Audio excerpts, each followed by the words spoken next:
Halo, perkenalkan nama saya Tinus Sahe. Saya adalah mahasiswa STFT KKI Yeskinyi Jayapura. Tema yang saya dapat adalah pulihkan bangsa kami. Subtema, mewujudkan kepemimpinan pemuda Kristen yang transformatif dan inovatif. Di sini ada 4 poin yang saya angkat. Bagian pertama, pendidikan dan kesehatan. Kedua, perdamaian. Ketiga, pemilu 2024. Keempat, kekerasan terhadap perempuan dan anak. Bagian kata pulihkan berasal dari KPPI, kata dasar pulih. Memulihkan biasanya merujuk pada proses pemulihan atau pengembalian sesuatu pada kondisi semula setelah mengalami kerusakan. Ini juga dapat mencakup pemulihan kesehatan fisik setelah sembuh dari sakit, tergantung pada konteksnya. Contohnya, ketika seseorang baru sembuh dari sakit, tidak harus pergi kerja, tetapi perlu istirahat untuk memulihkan kesehatannya kembali. Dalam bacaan ini, dikatakan pulihkan bangsa kami, berarti bangsa Israel tidak baik-baik saja. Iya kan? Berarti apa yang terjadi dalam bangsa Israel? Mari kita belajar bersama-sama dalam bacaan ini. Ternyata bangsa Israel mengalami kemerosotan sehingga ada pemulihan yang akan Tuhan buat bagi mereka. Isi Alkitab. Kitab Mazmur pasal 80 adalah suatu doa yang menjelaskan bahwa kerinduannya akan pemulihan dan perlindungan dari Allah terhadap bangsa Israel. Pasal ini juga menceritakan kesedihan atas keadaan yang dihadapi oleh bangsa Israel pada masa itu. Maka bagian ini diibaratkan sebagai kebun anggur yang dijaga ketat oleh Allah sendiri. Mazmur ini melukiskan suatu bangsa yang telah runtuh perlindungan ilahi mereka dalam makan roti, cucuran air mata, dan menjadi sasaran ejekan. Dengan kerendahan hati mereka sangat bermazmur berkali-kali memohon lewat doa kepada Allah agar Allah menunjukkan kembali atas bangsa Israel dan berseru kepada namanya. Perasaan yang terungkap dalam Mazmur ini merupakan ciri khas keadaan dan doa dari bangsa Israel kepada Allah. Dari bacaan ini kita akan belajar beberapa hal tentang pemulihan bagi bangsa Indonesia. Bagian yang pertama, pendidikan dan kesehatan. Pendidikan kita mengalami perubahan terus-menerus. Masalahnya di mana? Siapa yang salah? Dalam dunia pendidikan, kurikulum dibuat selalu berubah-ubah. Ini salah siapa? Mari kita melihat satu persatu.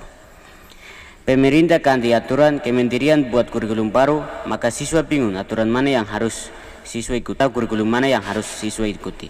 Mohon maaf, kami di Papua guru jarang masuk kelas untuk mengajar. Kenapa? Ada apa bagian ini? Merasa letak geografis sangat terlalu jauh, SK di kampung, tinggal di kota. Menjadi masalah bagian ini. Teman-teman yang bergerak di bidang pendidikan sebagai guru atau dosen, tugas dan tanggung jawab harus dilakukan dengan baik. Bukan SK di kampung tinggal di kota. Dosen mengalami hal yang sama, tidak mengajar di kelas, hanya kasih tugas saja. Sekarang siapa yang salah, mahasiswa atau dosen? Kalau dosen seperti itu, mahasiswa harus rajin belajar mandiri. Bukankah kita dinamakan dengan kampus merdeka, kurikulum merdeka? Artinya bahwa belajar mandiri bukan harus kita harapkan dari dosen saja. Kesehatan masyarakat di Papua tidak jaga baik. Kenapa? Masyarakat banyak buat alasan ketika mereka sakit. Rumah sakit jauhlah, uang rumah sakit mahal lah, dan tidak ada uang. Ini juga harus perhatikan dengan baik tentang kesehatan. Kita sebagai pemuda kami, kita harus turun memberikan sosialisasi ke masyarakat yang tidak mengerti kesehatan mereka sendiri. Kita berikan contoh kepada mereka. Kalau mandi tidak pakai sabun akan kena penyakit kulit, maka harus mandi pakai sabun. Supaya mereka membuka wawasan tentang kesehatan mereka juga harus dijaga. Bagian kedua, perdamaian. Akhir-akhir ini kita lihat kurangnya perdamaian, maka kita sebagai pemuda gereja, pemuda kami harus lahir pada sebagai pembawa damai seperti Tuhan Yesus Kristus. Bukan kita memecah belah lagi ketika ada pertengkaran. Jangan kita lihat dari keluarga atau uang, tetapi kita harus lihat dari sisi yang benar. Pemilu 2024. Saat ini kita sudah dekat pemilu tahun depan.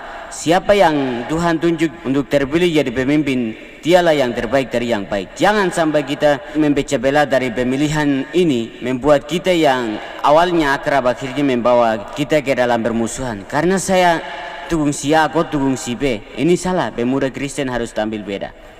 Keempat, kekerasan terhadap perempuan dan anak. Perempuan dan anak akhir-akhir ini mendapatkan kekerasan, berarti harus ada pemulihan yang terjadi. Kita sebagai pemuda, baik putra maupun putri, kita harus memberikan pemahaman kepada orang tua kita supaya mereka mengerti jangan sampai ada perempuan dan anak yang sasaran. Kekerasan kenapa terjadi? Karena tidak memiliki kasih dalam keluarga dan selalu beralkohol atau miras. Kalau memiliki kasih dalam keluarga, kita akan menghargai istri, suami, dan anak, dan tidak akan beralkohol atau miras. Maka harus ada pemulihan yang terjadi dalam keluarga. Adalah apa? Adalah memiliki kasih. Bagian penutup, jangan sampai masalah di Israel dan Palestina justru tanah air kita menjadi hancur. Maka saya mengajak pemuda Kristen se-Indonesia sebagai pemuda KAMKI, cintailah produk-produk Indonesia ini dengan baik atau utuh. Indonesia ini adalah negara kesatuan bangsa. Jadi kita pemuda KAMKI jadi solusi di setiap aspek kehidupan masyarakat dan bernegara. Jangan lupa juga menganut agama kita masing-masing sebagai salah satu kesetiaan kita terhadap Tuhan yang hidup itu sendiri. Karena dalam tema pulihkan bangsa kami ini berbicara kepada semua orang percaya dimanapun kita berada, secara pribadi maupun kelompok, yang kita mengalami kelimpahan hidup, kuasa, dan kebenaran akan sebagaimana kebenaran Allah, sebagaimana dijanjikan dalam firman. Kita harus berdoa agar Allah mau membaharui kita lewat Roh Kudus. Tuhan memberkati kita dalam firman-Nya. Shalom.